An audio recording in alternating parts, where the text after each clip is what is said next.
Pemirsa, di Kota Medan, Sumatera Utara terdapat sebuah masjid tertua yang sudah berdiri sejak tahun 1885. Ya, bahkan pembangunan masjid ini terbilang unik karena menggunakan putih telur sebagai bahan perekat antara pasir dan batu.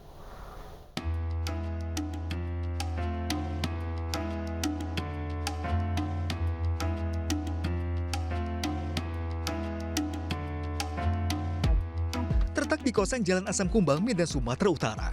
Pesona Masjid Raya Baiduzaman sampai saat ini tak termakan peradaban zaman. Masjid ini pun mempunyai banyak nilai sejarah. Berdiri sejak tahun 1885, hingga kini masih bertahan dengan keasliannya. Di antaranya, terdapat 4 pilar hijau sebagai penyangga, serta sebuah mimbar permanen yang terbuat dari batu. Masjid ini juga memiliki 6 jendela yang didominasi hijau dan kuning yang identik dengan warna khas suku Karo dan Melayu. Pembangunan masjid ini pun pernah ditentang oleh kolonial Belanda, sehingga material semen sengaja tidak diizinkan untuk membangun masjid. Namun dengan keyakinan warga, mampu mendirikan masjid dengan menggunakan putih telur sebagai perekatnya. Konon kabarnya itu perekatnya pakai putih telur. Karena ketika itu nggak ada semen, itu cagar budaya. Cagar budaya itu kan bisa nanti kalau bisa jadi wisata religi, bisa jadi banyak hal yang bisa kita tampilkan nantinya, dan itu kan jadi asetnya pemerintah. Hingga kini, Masjid Baiduzaman masih berdiri kokoh dan masih digunakan warga sekitar untuk beribadah. Selain tempat beribadah, dalam sejarahnya, masjid ini juga digunakan sebagai tempat bermusyawarah oleh seorang raja Sunggal bernama Datuk Baiduzaman Surubakti asal suku Karo. Hingga kini, Masjid Baiduzaman masih berdiri kokoh dan masih digunakan warga sekitar untuk beribadah.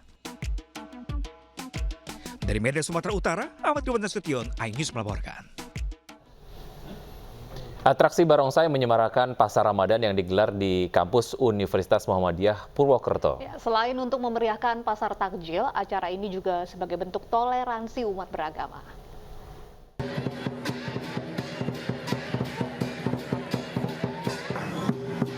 Ada yang berbeda pada membuka pasar Ramadan di kampus Universitas Muhammadiyah Purwokerto, Jawa Tengah. Pasar Ramadan kali ini dimeriahkan dengan pertunjukan barongsai dari salah satu sekolah internasional di Purwokerto. Atraksi barongsai ini pun langsung menarik perhatian ratusan pengunjung yang tengah berbelanja. Pasar Ramadan di kampus UMP ini merupakan kali kedua setelah pandemi COVID-19. Setidaknya ada 150 stand takjil yang ikut meramaikan pasar Ramadan yang digelar selama 1 bulan. Beragam takjil dijual di pasar Ramadan ini, mulai dari makanan ringan, minuman berbuka puasa, hingga gorengan. Sangat menyenangkan karena lebih meriah dari tahun yang sebelumnya. Terus juga ada barongsai buat anak-anak lebih menarik. Toleransi bisa tampak dari simbol-simbol budaya. Kedepan saya kira juga memungkinkan simbol budaya agama Islam lebih dikuatkan, sementara yang lain juga kita angkat juga secara bersama-sama. Pasar Ramadan ini merupakan bentuk kepedulian UMP terhadap pelaku UMKM yang terdampak selama pandemi COVID-19. Para pedagang yang berjual di pasar takjil ini juga tidak dipungut biaya sama sekali alias gratis. Dari Banyumas, Jawa Tengah, Saladin Ayubi, iNews melaporkan. Umat Muslim di seluruh dunia melaksanakan sholat tarawih pada tiap malam di bulan Ramadan. Mulai dari jutaan umat Muslim yang berkumpul di Masjid Haram, sholat tarawih di Masjid Hagia Sophia, dan pengungsian korban gempa Turki, hingga umat Muslim Kashmir yang tetap beribadah di tengah perbatasan.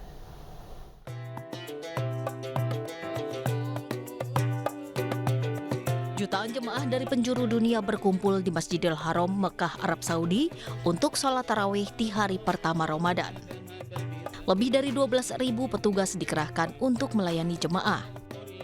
Petugas mengatur agar jemaah tidak berdesakan dan mengganggu kenyamanan. Selain musim haji, Ramadan adalah bulan sibuk di Masjidil Haram.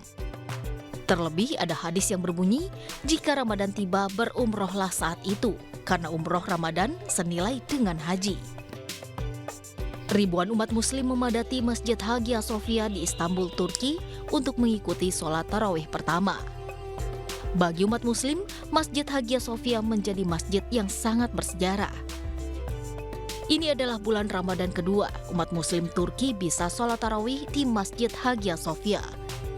Setelah 88 tahun beralih fungsi sebagai museum, Hagia Sophia kembali berfungsi sebagai masjid pada tahun 2020. Namun, ketika itu pandemi COVID-19 membuat sholat tarawih tidak bisa dilaksanakan di Hagia Sophia. Sementara warga Turki di Hatay, salah satu wilayah yang terdampak gempa paling parah, melaksanakan sholat tarawih pertamanya di pengungsian. Para korban gempa tidak bisa sholat tarawih di masjid karena banyak masjid di wilayah yang terdampak parah gempa kini dalam kondisi rusak. Meski harus sholat tarawih di tenda pengungsian, tidak mengurangi kekhusyuan mereka. Umat Muslim Kashmir di Srinagar, India melaksanakan sholat tarawih pertama di bulan Ramadan 2023. Di tengah-tengah perselisihan sengit antara pihak berwenang India dengan Muslim Kashmir, sholat tarawih tetap dilaksanakan. Bagi Muslim Kashmir, masjid adalah tempat suci di mana mereka beribadah sekaligus menyuarakan hak-hak politik mereka. Tim Liputan iNews melaporkan.